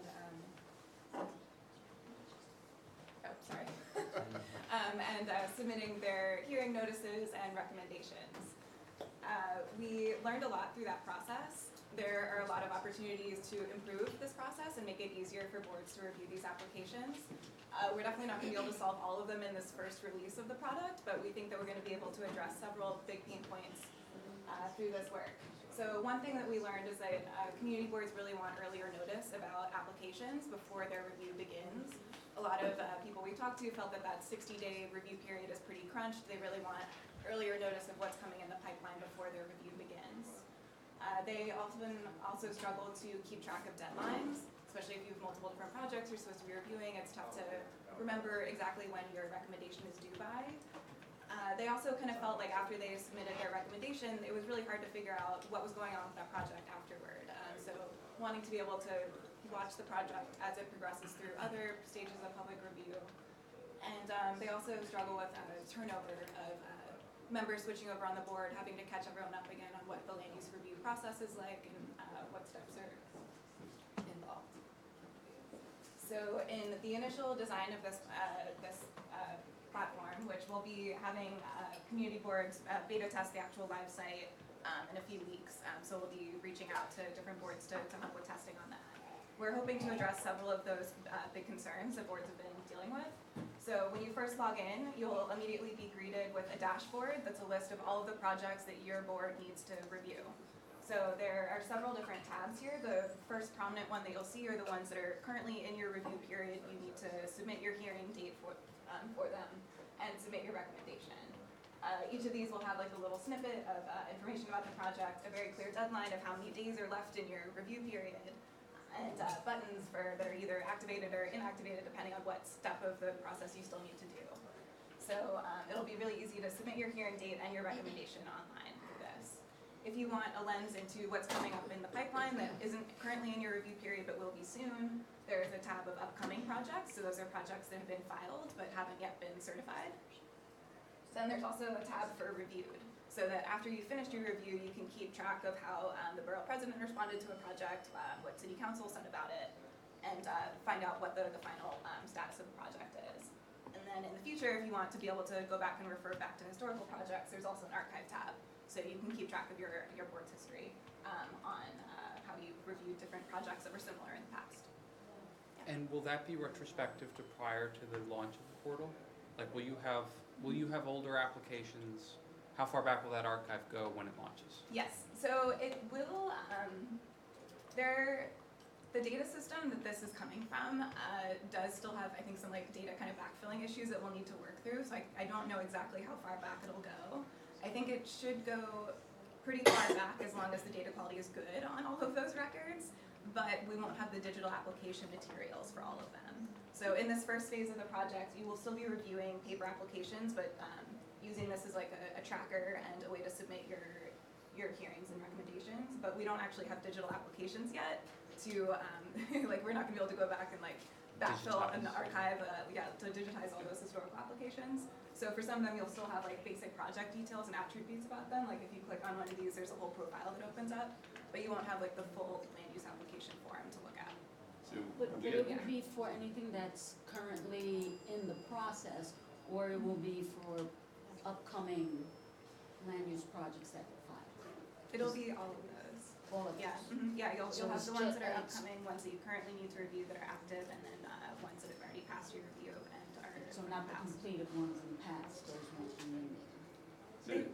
Or the- that is the goal, to get the, So all of those? the data for those projects, the project names, a little snippet about it, where it is all in the system going back to the 1970s. So we have that. What we will not have consistently is full details for all of those projects or recommendation forms for all those projects. We do not have that data in a complete form. But we'll have basic project information back to the 1970s. You describe this as any land use project. Does that really encompass all land use? Well, it includes all applications that require community board or borough president review. So things like DSA or those type of things? Those would not be included in the way that we've currently planned it. In the future, we could include those. We, I believe right now don't have a DSA data feed, but we could include other types of land use applications that don't require review, just as like an FYI. Those could be included in here. Like the UDAPs? The UDAPs will be part of it, or just? UDAPs do come through the department, so we would include those. This is focused on the Department of City Planning's application pipeline. So everything that comes through the department or the City Planning Commission will be included here. Sorry, I can't see, so maybe that's included, but is the associated environmental review process attached to this, Correct. to the land use Yeah. application? Yeah, all those documents, once they're digital, will be included here, and we also link out to the, like with the seeker number, so you can look at any other city agency portals that are connected. Great. At this point, it will be a fairly limited release to the public hearing form and the recommendation form, but we want to make sure that boards are able to submit those things and we are able to share them online to, again, improve transparency in this process and help get the public more involved. So we have one more screenshot. So I realize it's hard to see in the back, and so we're happy to share these if helpful, email the slides around. So this is a screenshot of the recommendation submission process where you get all the project details again very clearly of like what am I about to submit a recommendation for. You fill out the details that you would normally fill out on the paper form of was there a quorum present at the hearing, what was the count of the different votes in favor or opposed to the project, and what is the final recommendation. So all of that will be submitted online, and it should make things a little more streamlined. So again, this is the first portal in this vein. So right now we're building the first iteration of the land use participant portal. We are then going to build and release an applicant portal. So applicants will be able to submit their applications online. We will then share those online applications with community boards, borough presidents, and city council members through the community board portal, the land use portal that we just spoke about. And then we will put those materials publicly on Zap Search that exists today. So we have this multi-phase process to get us to our end goal of more transparency in this system. So with that, this is again, yeah, At that stage 2, yeah. will only portal applications be allowed for applicants? In other words, they can't fill out paper anymore, they'll have to do that? So under New York state law, we are required to allow applicants to continue to submit on paper if they would like to. However, what we are committing to do is trying to find a way to get those materials online for all applications going forward from that launch point. Thank you. So this is our very first meeting, so thank you for your questions. It's going to help us shape what we do once we have the system complete in a couple of weeks. We will be presenting to the City Council Land Use Team. We will be briefing all 5 borough presidents. Later in October, a letter will go out from Marissa Lago to all of you, informing you of this, inviting you to info sessions, and sort of asking for your engagement in training and feedback on this new tool that we hope to develop, that we will release. We will also be doing road shows to borough board meetings, district service cabinets, and visiting the boards as we need to provide training and support as we launch this. You know, not everybody receives a land use application every month. Manhattan receives quite a few of them, but we will be out there and looking to support the team. Some of the boards over there receive applications every month. Okay, any more questions? No? Okay, yes, go ahead. So are there any associated updates to the current public Zap search in this current phase? So not major functionality updates, definitely on the back end, definitely improvements. We will be, again, posting the community board recommendations and the public hearing form. So for example, if a board says we're having a public hearing on October 10th at 6 p.m., we will post that information on our website, which we've never done before. That will be on Zap Search and will allow the public to sort of be more engaged in the overall process. The same with recommendations. I'm sorry, will this system notify me, will it push out to the users? In this first round, it won't, but in the future, it will. That's something we want to do more research into because not everyone's going to want alerts for everything, so we need to figure out how to do kind of customized settings on what you do want emails for and what you don't, and figure out what the right plan for that is. Yeah. Thank you all for your time. Thank you. Okay, CB7. Going back to community board chair reports. So,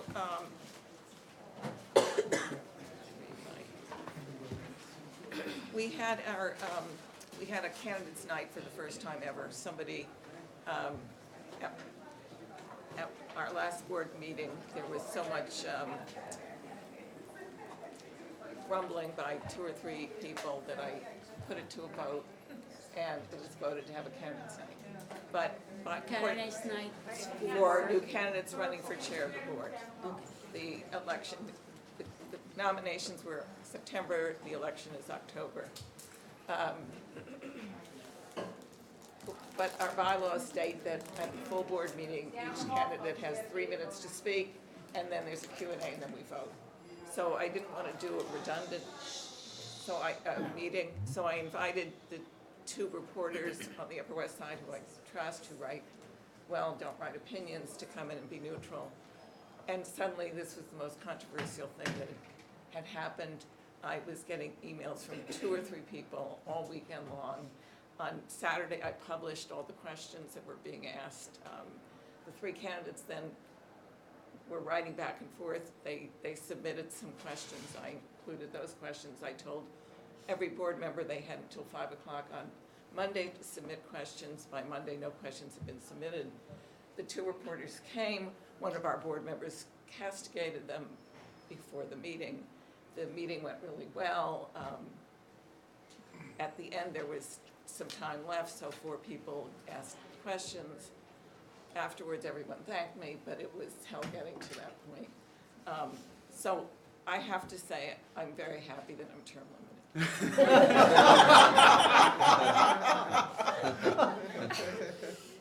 But we still have some good stuff going on. So we're working on the empty storefronts. We had a little victory, or Landmarks West had a little victory. The 50 West 66th Street was before the BSA. The BSA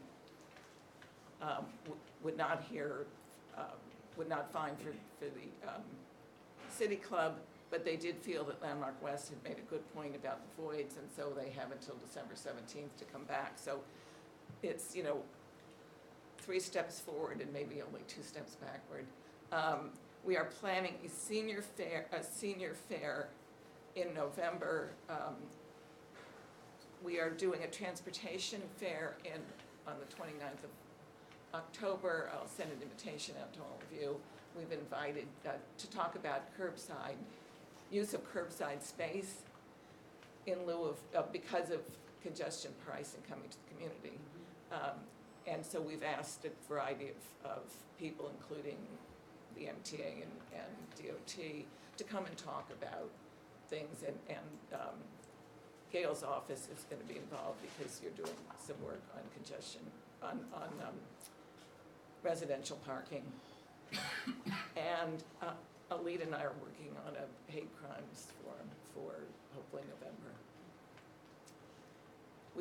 We've been using the database that Noel and Data NYC gave us on Airtable. But so far the office hasn't used it, but we're cleaning it up and getting it ready, so we're hoping by December it should be working. Okay, CBA. Okay, so, thanks to Ben on that legislation about development rights, it's a really big issue. It's why St.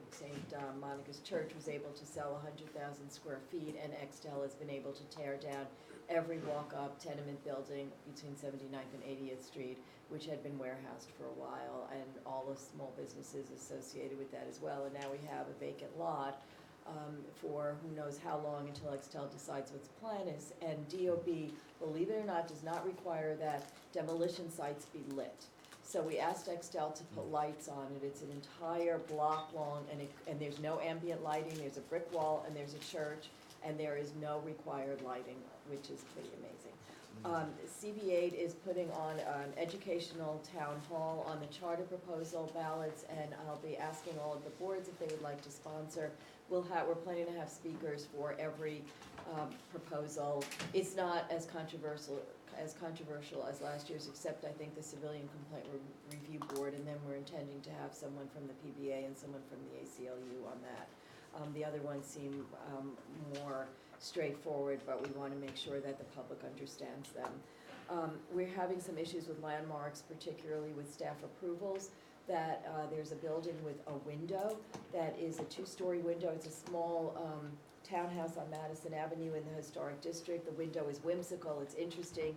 Staff decided that the owner could just make it an angular modern window, and that's out of our jurisdiction, but we get to decide on the paint color for the building, which seems like a twisted result. So I know other boards that are heavy on historic districts are also having some issues with staff approvals. We're trying to set up meetings with landmarks. The city is also putting in these electric car charging stations, which I don't really understand how they work, because they're the mid-range, which takes 4 to 6 hours to charge a car. You can't reserve it, you have to move your car when it's charged. How are you supposed to know how long the car sitting in there has and how long your car is going to have? You get some kind of a beep on your phone when your car is fully charged, then you have to go down and move it. The whole thing just sounds really impractical, and yet and it's great, we really support the idea of electric car chargers. Having an electric car is a good thing, but this practically just seems a little like not fully thought out. We're also concerned about congestion pricing and the impact it will have on the adjoining neighborhoods and people potentially, because on Broadway in the Bronx, when they put tolls on the Henry Hudson Bridge, there was noticeably more traffic on Broadway. So we think that that will be analogous, that when cars don't want to pay the tolls, they're going to want to dump their cars in all of the adjoining communities, and because no one from Manhattan is actually on the congestion pricing panel in Albany, they don't really get it necessarily, and we're concerned about the impact of people driving around on both people who park in our neighborhood and people who are just walking in the streets and breathing, basically. They just did open a supportive housing for 17 single, I think, women with children, I'm not getting the right words and I apologize, who had been either in shelters or victims of domestic abuse. There's a standard, and we're really happy to have that. I think I mentioned that. We're really happy on that. And we did pass resolutions on what Mark Levine wanted on the vaping and also on the safe staffing at hospitals, which was somewhat more controversial than had been anticipated. So, but it passed pretty well. And I think, Lenox Hill is a huge thing, because they're so out of line, as I've mentioned, and they are avoiding the community board by having meetings with residents and meetings with community groups or organized coalitions, and not really with us. And they have a parcel of land, an entire block on 3rd Avenue, because that's as of right. They don't want to talk to us about it and how it should be integrated. So they have a very powerful lobbying firm, and it's been very difficult to get them to be more in line with what the city requires. Anyway, that's it. Thank you, Rosie. Okay, CB9. There's been a lot happening. On Monday, the Department of City Planning responded to the amended proposed rezoning of Morningside Heights that the Borough President's Office and the City Council Central Staff Land Use Division had helped refine for Morningside Heights Community Coalition, and DCP said that they are still not interested in considering Morningside Heights for rezoning. This is something that has both grassroots and community board support in Board 9, and we will continue to attempt to find ways either to convince DCP to work together as a partner for a rezoning, or to go around DCP and find a way to rezone directly with the City Planning Commission. That is a major priority for the board, as the zoning in Morningside has not changed since the 1960s, and we are currently seeing the development so far of 3 super tall luxury towers by Union Theological Seminary, land that was formerly owned by Jewish Theological Seminary, and by Columbia University, now on 125th and Broadway. We are also facing another opening of a methadone clinic. There had been a previous proposal to open one in a historic brownstone on St. Nicholas that was eventually shut down and ruled inappropriate.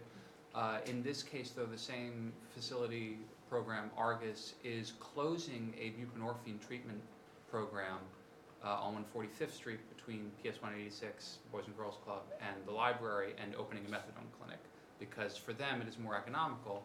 But for those who don't know, buprenorphine treatment for opioid addiction is a much more modern form. The drug was approved in 2002, and it is very much outpatient in that you see a doctor, you get prescribed it, and then you fill your prescription and take your drug at home, and you don't have the same daily trip to the methadone clinic that methadone requires, because buprenorphine does not have nearly as much susceptibility for abuse and overdose. So we are very upset about this. A local group, the Sugar Hill Concerned Neighbors, actually foiled the data on Argus's clinics in our area and found that 25% of their clients were from Harlem, and the other 75% were from other boroughs, Westchester or New Jersey. And so we are looking into an argument that this violates the fair share provision in the charter. We have already an overconcentration of these facilities, and additional ones we feel should not be recommended to OASIS for approval by DOHMH.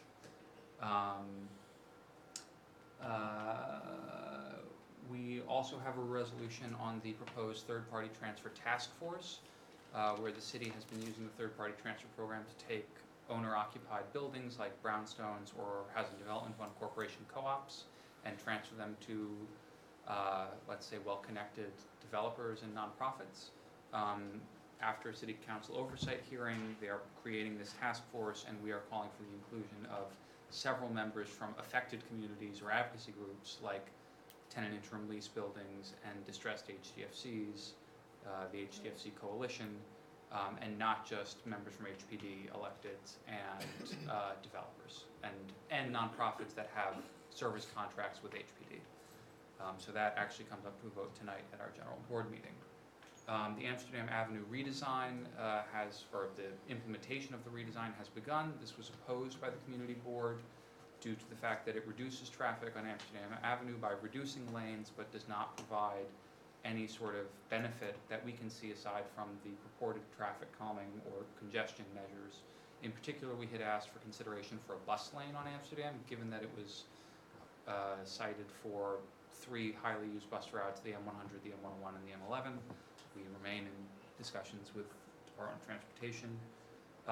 In brighter news, we've actually been working harder at forming a deeper partnership with 2 major academic institutions in our district, City College and Columbia, in terms of both utilizing their academic resources and staff for questions and community-engaged scholarship.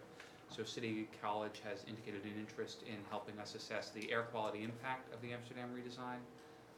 And we used last year's one-time grant to actually pay for a database and accompanying study to be put together by the Bond Institute of Urban Planning at City College, looking at soft sites, potential for new affordable and supportive housing, and religious institutions that are susceptible to having their land bought.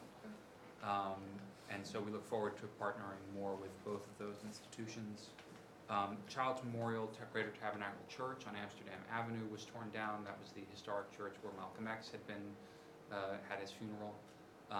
And it was proposed late last year for the Department of Homeless Services and Urban Resources Institute to open a shelter for families to be developed by the owner of the lot, Elmo Realty, which owns many former or current church sites in Harlem. We objected because the proposed plan called for only studio units to be built, which we thought was odd for a family shelter. And in particular, the lease, I believe, was only 7 or 10 years, and there was concern that it would later be transitioned to luxury private student housing. So we are instead pushing DHS to work with HPD and others to find a way to make this supportive housing, or at the very least affordable housing. We believe that permanent supportive housing solutions for the homeless in our community are desperately needed, and will go further in combating the homelessness crisis than another shelter. We heard from the MTA on the Bronx bus redesign, which impacted our community board as well as 11 and 10, in that it included changes to the M100, the M101, and the BX15. We had no problem with the BX15 being cut in half and the new half being made the M125th. That was fine. We did take serious issue, though, with the decision to terminate the M100 at 125th in Amsterdam. They wanted to do so to improve reliability on the route. We pointed out that for many folks on the west side, where there are 3 escarpments separating West Harlem from the rest of Harlem, and in particular the commercial corridor along 25th Street, the M100 and the M101 provide the only way to get crosstown from a place like Hamilton Heights. And so this proposed change would require, I believe, people to cross the street twice to get to an eastbound M125. So we remain opposed to that, and we are proactively looking at possible proposed changes to the rest of our bus routes because the Manhattan bus redesign is going to be coming out next year. And so we are trying to get ahead of this a little bit and proactively work with the MTA to make sure that whatever they come up with for our other bus routes does not have the same negative impacts. And I would encourage every community board to start looking at their bus routes now before the MTA does. There is also a new proposed historic district that's being formulated for areas in Hamilton Heights, not currently covered by the Sugar Hill District. It's in its early stages yet. It's kind of being spearheaded by one of our committee members, Liz Wayukas and Yuen Chen. And lastly, the waste transfer station, all of the decommissioned waste transfer station on 35th Street and 12th Avenue. There is a proposal from a developer to redevelop that, stabilize its foundations, and turn it into office space, retail, water services, possibly including ferries, and some form of community education site. It appears to take into account a number of community priorities that came about from the visioning process that was run by WEACT several years ago. And so we've reached out to WEACT to kind of begin to assess the possibility of this. Previously, DCAS had rejected the transfer of the station from sanitation to DCAS because it deemed it too expensive to rehabilitate the pilings. So we have a lot going on and a big general board tonight. Unfortunately, at the same time as the Morningside Heights Community Coalition presentation on their rezoning efforts, where I know the speaker, Corey Johnson, will be speaking as well. So we'll be across the street having our general board meeting. Okay, CB 12.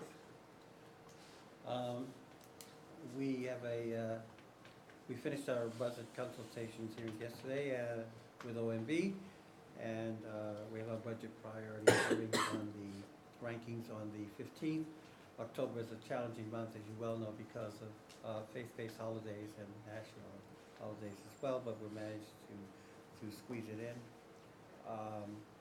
We are happy to learn that Northern Manhattan Arts Alliance and in association with the People's Theater Project received one of the $52,000 census grants from the Borough President's Office. And we feel that's very important since we were one of the highest to do the 2000 census in Manhattan.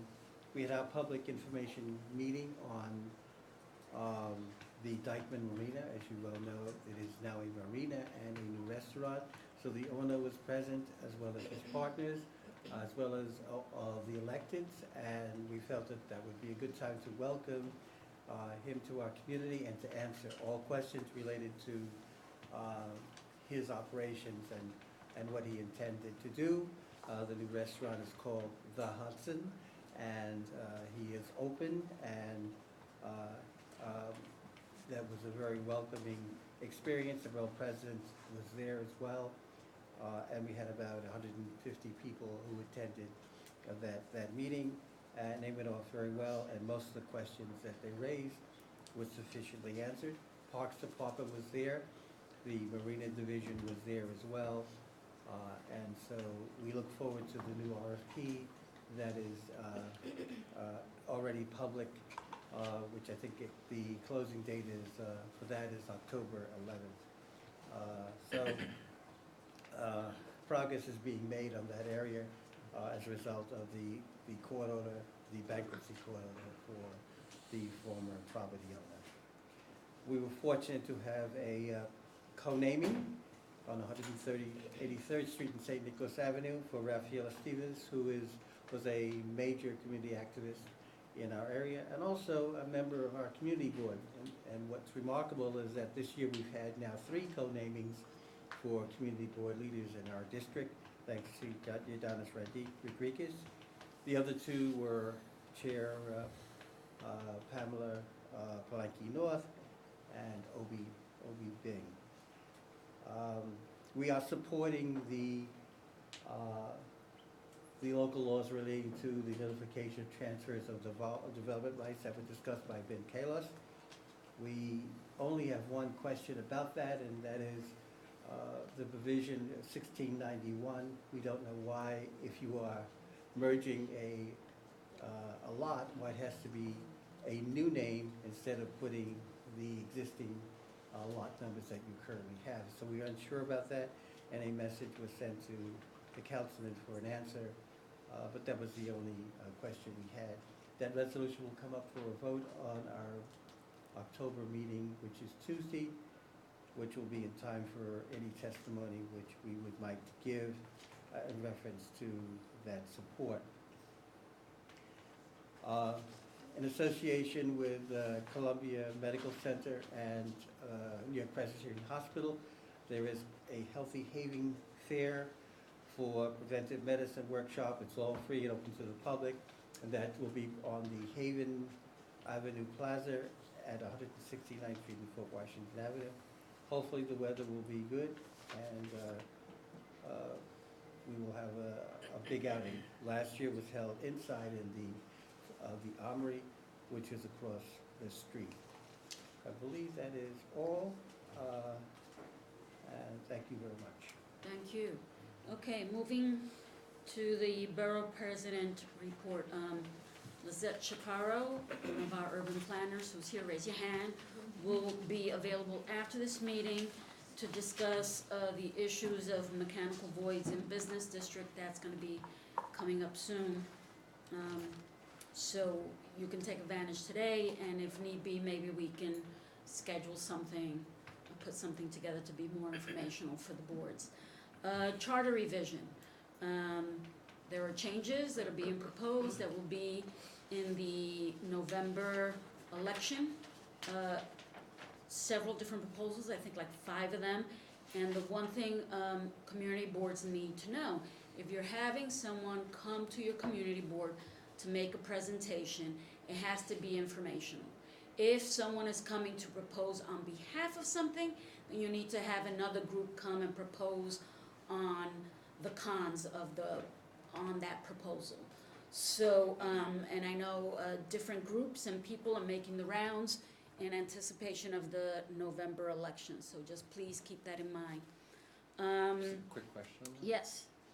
If somebody is speaking during a public session with respect to that, which is where I think most of that at our full boards may happen, is that different as far as requiring an opposing party? I to don't, speak on that? I believe it's different, but you tell me if an individual is showing up for an organization and people. You don't know. This rule is about if you've invited someone, if you invite someone pro, you have to invite someone. And it's on your agenda. The section you can't really control, except that it is, once something's on the ballot, it's just like being a candidate. So if you don't allow people to speak in favor of a candidate, then they really shouldn't be able to speak on the ballot proposals either, because it's the same thing. If something's on the ballot, it's just like a candidate. So technically, they shouldn't. I don't know how you all handle that in public sessions, but you should think of the ballot proposals as being just like a political candidate. I'm assuming people usually fill out something before they speak, and they would state the topic. So maybe if prior to someone speaking, you're saying, you know, you cannot take a position for or against. And if they do, then the chair would try to. And the reasoning would be because it's on the ballot. Because it's on the ballot and it's partisan, and as a quasi-governmental organization, agency that the CB is, you have to be nonpartisan. Because generally every public speaker is taking a position on something, so we're telling them not to, but that's why just the reason is important, because people are usually not very happy. No. Can't take a position on something. The way around it, I mean, is that people can talk about an issue, right? People may have issues around voting and how you vote and this and that, and they can talk about it. If they're specifically talking about a proposal that's going to be on the ballot, Okay. that's different from talking about voting. They're talking about, on the ballot this year, there's a proposal for, ranked choice voting, and, and this is why it's such a great thing. That's different from issues and how we might make voting more democratic. So, I mean, I know it's a fine line, but, you know, as an agency that gets government funding, you can't have people speak about a candidate or, and this is equivalent to a candidate. So, you know, it's a fine line, but you gotta do something. Okay, so, moving on, you heard, a little bit from CB3 and CB6. Councilwoman Rivera and the Borough President hired a consultant for the East Side Coastal Resiliency, who's doing an independent, review and analysis. It was a whirlwind of a week last week, as the consultant, who came from the Netherlands was here interviewing, community residents, going to some of the community board meetings, and we finally got a meeting with representatives of the city agencies of the mayoral office, DCP, DDC, to answer a lot of his questions so he can do a real thorough analysis, and we are awaiting that report. Census, as mentioned earlier, decisions have been made on the census funding from this office, and the announcements will be coming out soon. I see the budget director. Went out yesterday, we did a press They're in release this that press. went out yesterday. We did reach out, to the groups via email, and official letters are coming out tomorrow. Okay, so groups were contacted, and then the official letters are gonna It's be in the reported mail. and patched already. Yes. Okay, so everyone should know, the borough presidents are required, and we do now have all the demographics and maps available on our website, the demographics of the community board compositions, and that is evolving, so it's, you know, current. So if there's a vacancy on the board, your demographics is changing, and it is available on our website now. Also, we are working with the public advocate Jamani Williams, and we are collecting donations and any items for relief efforts for the Bahamas, and you can drop off anything here or in our Northern Manhattan office. You can drop it off here at this floor or in the public advocate's floor. They are also collecting things there. I will be in touch with community boards 5, 7, 8, 10, and 11 regarding the Monumental Women issue and the statue, and it is coming. The Public Design Commission had a hearing earlier this week, was it on Monday? And it deferred a vote till next month. So these are the 5 boards that touches Central Park, since the statue will be in Central Park, and we would need resolutions, if possible, from all 5 boards. So I'll be in touch. Some boards, they'll be able to get it to their committee and full board. Some other boards, either the committee or the full board will not meet before the next PDC hearing, so we will discuss what, if anything, can be done in those cases. I've also been in touch with many chairs or district managers regarding the Health and Hospitals Community Advisory Boards. Many of them require appointments from the community board. It's geographically determined. If you're next to one of the H&H facilities, and you have constituents that come from that board, they require a CB representative. So I've been in touch with many of the boards. CB7 is one that does not have a required appointment to any of the cabs, CB7 and CB1, all the other boards do. I've spoken to many people and gotten some emails out, and we'll follow up again on those appointments. Also, I'm going to be reaching out to chairs and so that the chairs can have a conversation back and forth about whether we want to hold some of these borough board meetings in the evenings. Other boroughs do it in the evenings. There is an issue, as CB3 mentioned earlier, the CB3 chair cannot make it to these meetings during the school year. She works in a school. And so whether we can have some of the meetings or whether it's beneficial to change these meetings to evening hours, we could figure out a day when none of the community boards are meeting and try to do that. Saturday. Yes. You know, it's now 11:15, Mhm. so I think if we could do a little better job of time management. When I first became chair and sat on this committee, when we gave our reports, we were each told to only talk about 3 things, Mhm. so that it kept it going faster. Okay. And maybe some of So- the people that bring reports in could do them in a more timely way. Because I think if we knew exactly how much time, even if we can't go, and I ask somebody else to go, that then has to leave for work, I hate for them to miss part of the meeting. Yes, that is something we should probably do. I Yes, would some, agree with that. This is my first meeting, but I was told that the meeting usually goes about an hour to an hour and a half, and I work at a school also, but I hate my job, so. Never an hour, The- never an hour. yeah, never an hour. 2-hour It usually it ends at 10:30, and Right. depending on the presentations and the reports, it's ranged from 10:30 to 11. So, Mhm. yeah, I mean there are different things we can do. If it's 8:30 to 10:30, If people start on time. if we could get start here on time, or maybe even if we need to do it a little earlier, or if we decide that maybe we do some evening meetings. But this is usually a 2-hour meeting with the presentation, never less. Yeah. Okay. Yep. Anything you want to add Yep, to the very reports? briefly. So several mentions you've heard earlier about the drug treatment centers that have been proposed in northern Manhattan.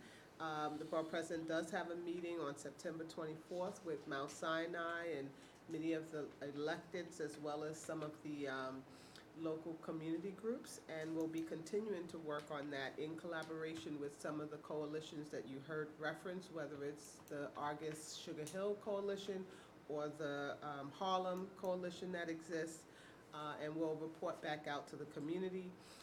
We have been very actively engaged, as you heard CB10 mention about the Lenox Terrace proposed rezoning. I won't go further since it was mentioned earlier, but just that public meeting is happening tonight at Touro College, and we will be a part of that. We did just launch, we're in the process of notifications to groups about the Religious Facilities Task Force that the Borough President is launching. October 11th will be the meeting date, and you'll hear more about it as we will be convening faith leaders, nonprofit housing developers, historic preservationists, and we'll be talking about many different things and how they're impacting churches, mosques, synagogues. And you've heard lots, I'm sure, in recent news reports about properties being at risk for different reasons, and we want to provide resources and support. We also have a New York Health Act Forum taking place this week at Hartley House. This is going to be in collaboration with Speaker Corey Johnson, Councilmember Mark Levine, and others, and it'll be from 6:30 to 8:30 on West 46th Street. And we just wonderfully, we finished a monumental task. All of the parades that we do every year are monumental all throughout the year, but the one we just finished was marking the 50th anniversary of the African American Day Parade this weekend, and the Borough President's successful reception on Friday as a pre-parade reception. And we honored a number of community board members as well as city agency representatives who often do not have the wonderful acknowledgement of their accomplishments. And we look forward to working with all of you ongoing. Thank you. That's it for now. Okay. We will now continue with the council members' report. Councilmember Rivera's representative is here, and Speaker Johnson, so.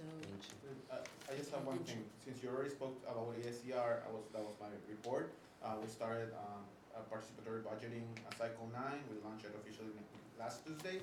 All the community boards have received our neighborhood assemblies, and we'll make sure to continue to engage with in full boards and committees so everyone can participate.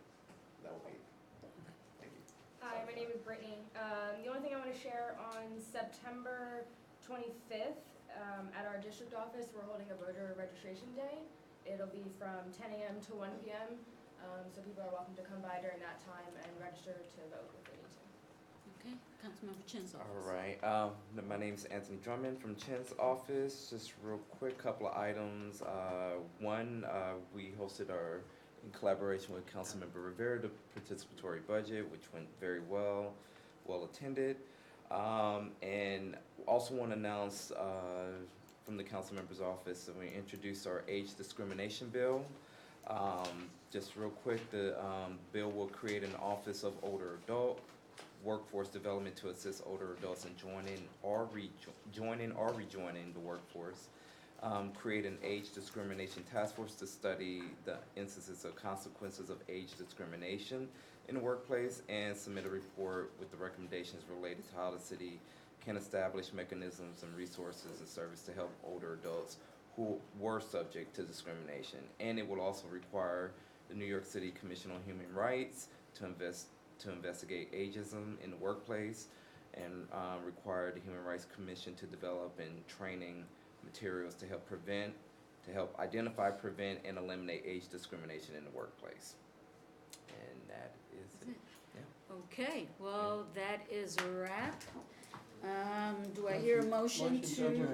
Thank you. Second, everybody's making the motion. Thank you.